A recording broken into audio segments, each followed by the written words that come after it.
What's up, y'all? Javon from Rebrand Creative, and today I'm going to show you 3 quick, easy methods on how to make gradients in Procreate. All right, first method is to open up Procreate, and then we're going to make a circle. Next, we want to make a clipping mask. So the first method we're going to use is the Airbrush method. I think it's pretty easy to do. All you have to do is hit this plus. Once you hit the layer, hit clipping mask. So what the clipping mask does, it basically creates a barrier. So anything within this circle is going to be colored. Anything outside the circle will be blocked out. So essentially we're just shrinking our palette into this circle. So we're going to click our paintbrush, our little paintbrush icon. Then you're going to go to Airbrush. Now we can pick literally any color you want. You want to find a good blend. So sometimes I just go with like the pink and yellows, purple and blues. Those are pretty much my go-tos when it comes to gradients. So first we're going to take this yellow, then we're going to hit the brush. So already there's a bunch of blends you have in your airbrush section. But if you want to download your own brushes, or you can find brushes that you think work best for you, you can do that. It's always good to kind of expand your library of brushes. You get different textures, different effects, different looks. But Procreate already has a plethora of brushes that you can use. That's what I get for using a word I don't use every day. So cool. So now that we have yellow, our brush, we selected our brush, we selected our clipping mask, we now can go in and start applying that yellow. So because the clipping mask is set, everything, even though my paintbrush or my pen is going outside of the circle, everything that's being affected is only in the inside of the circle, and that's because of the clipping mask. So now we have a good gradient of our yellow. It takes up a good portion because when we apply our second color, I'm gonna start a little bit within the yellow and go up. So now you wanna go to your pink, click your pink, your brush, same method. You got your brush, soft brush, same thickness, and you wanna just go over that. And now you can start to see that little seamless gradient taking place. Now, every gradient may not come out perfect the first time, so you can always go back and just touch up some of those blends to get an even look. And boom, that's the first method. So that's the clipping mask and airbrush method. So next, I'm gonna show you the second method, which is the Gaussian Blur Method. So what I'm gonna do is I'm just gonna hide this layer. I'm gonna hit a new layer, or you can delete it. It doesn't really matter. Actually, let's do that. Let's delete this so we get that out the way. So it's basically having a fresh start. Do the same method, get your practice on with the clipping mask. Clipping mask, boom. Now everything that is in the clipping mask is gonna only apply to the circle. Then we're gonna brush, and then we're gonna find a thick brush that's not an airbrush. So we wanna have something with a hard edge. So let's go with ink. So we're just gonna draw kind of like a horizon line. There's something in the middle. You can divide it off. And kind of color it in. And sometimes, working digitally can be kind of lazy and drag it off. So now, simple as dragging that. Now we have that halfway. I know a lot of people may not like that, but hey, the perks of doing things digitally. So now that we have one layer,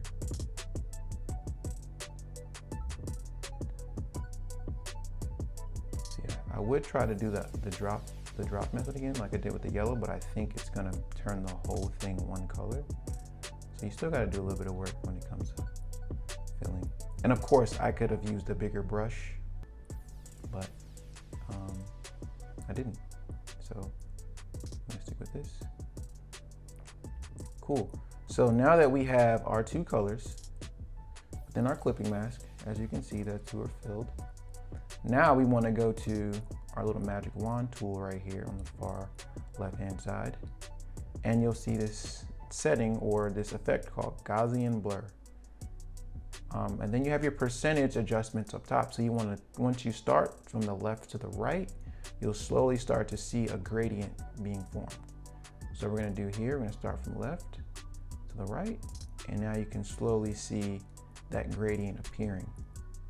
Now, this has its own effect. It works, it looks cool, but with the Gaussian blur, you'll start to see a lot of that black on the outside start to show up. But it's cool because it gives it this nice little vignette dimensional feel. It all depends on what you want to do. You don't necessarily have to go this route, but it just depends. I think it's a nice method, but to each his own. So we've done, okay, so we've done the airbrush method, we've done the Gaussian blur method, and now we're gonna do the smudge method, or using the smudge tool. I personally like this one a little bit because I have a little bit more control of how far the gradient can go up and down within the shape. So let's try that. I'm gonna go ahead and delete this, fresh start, getting used to using those clipping masks. So let's plus clipping mask. And we're gonna do the same thing. We're gonna go in and apply that hard line.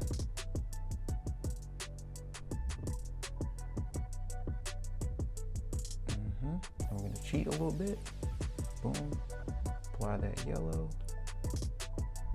Hard line, well, let me see. I'm gonna give it a try because, you know, I'm about trial and error. We're just gonna see what happens. It may turn everything yellow, it may not. Okay, so cool. It doesn't turn everything yellow. I learned something. Yeah, I guess I learned something. I kind of feared it was gonna do the opposite because usually when I'm recording or showing somebody something, it goes bad. So, cool. So now we have our two colors. Then we're gonna use our smudge method. So if you go to the smudge, look at a little finger, click that. And before you apply anything, make sure that, because this is treated as a brush, like it's treated as a brush. Oh, it's treated as a brush as well.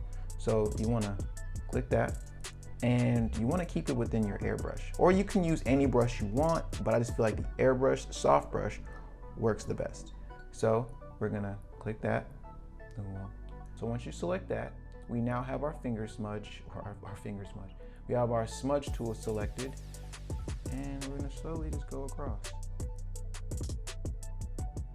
You can increase the brush size a little bit.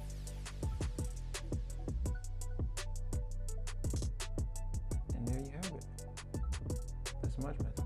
I personally like the smudge method.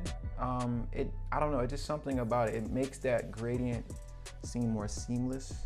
Has more of like this harmonious type of look and feel. But yeah, I think that one really looks nice.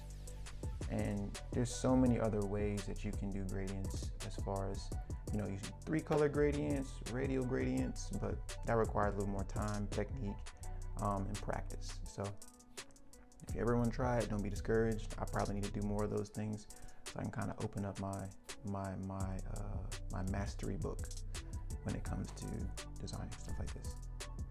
So yeah. So if you enjoyed today's video, drop a like. That'll definitely help in the algorithm. It'll push the video further out so people who want to see the video can learn something new, because I had to do it. I found videos on YouTube and I thought it'd be great to teach other people. If you haven't subscribed to the channel yet, I highly recommend subscribing. I'll do videos like this all the time. Hopefully, you know, get a lot of people involved, a lot of people engaged, and see what's new, what I can teach you, what I can learn from you all. I think that'd be great. Also, post notifications. Every time I post something, it'll go straight to your phone, so you'll never miss it. Yeah, so that's pretty much it. Again, thank you all for watching. I think it's gonna be a great year of design and creativity. Hopefully I can help change the perspective and just the overall, you know, skill set of other people, as well as learn from you all. So till next time, peace.